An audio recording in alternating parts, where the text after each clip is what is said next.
From Frida, a biography of Frida Kahlo by Hayden Herrera.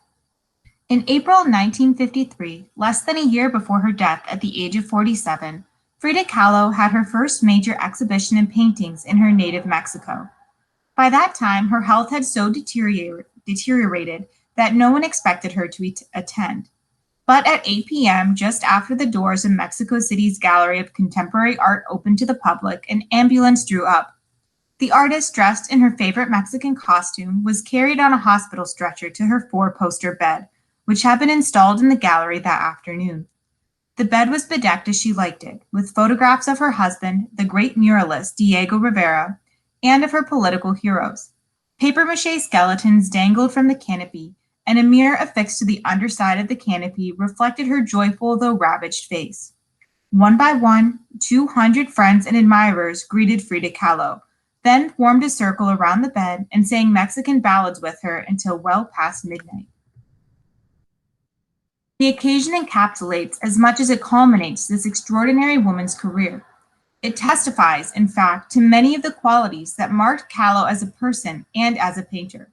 Her gallantry and indomitable allegria in the face of physical suffering, her insistence on surprise and specificity, her peculiar love of spectacle as a mask to preserve privacy and personal dignity. Above all, the opening of her exhibition dramatized Frida Kahlo's central subject, herself. Most of the some 200 paintings she produced in her abbreviated career were self-portraits.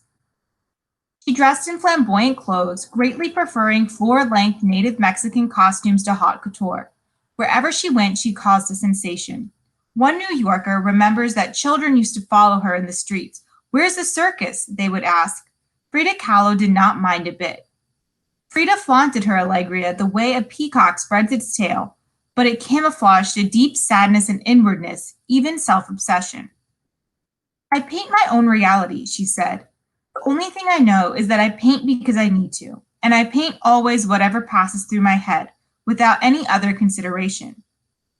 What passed through Frida Kahlo's head and into her art was some of the most original and dramatic imagery of the 20th century. Painting herself bleeding, weeping, cracked open, she transmuted her pain into art with remarkable frankness, tempered by humor and fantasy. Always specific and personal, deep probing rather than comprehensive in scope. Frida's autobiography in paint has peculiar intensity and strength, a strength that can hold the viewer in an uncomfortably tight grip. The majority of her paintings are small. 12 by 15 inches is not unusual. Their scale suits the intimacy of her subject matter.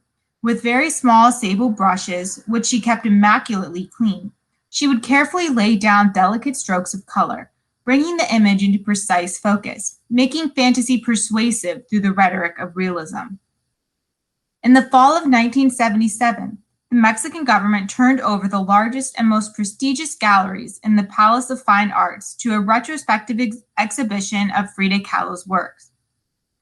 It was a strange sort of homage, for it seemed to celebrate the exotic personality and the story of the artist rather more than it honored her art.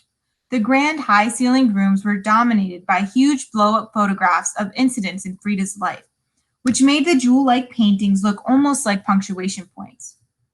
The artful legend Frida herself had created won out in the end, however.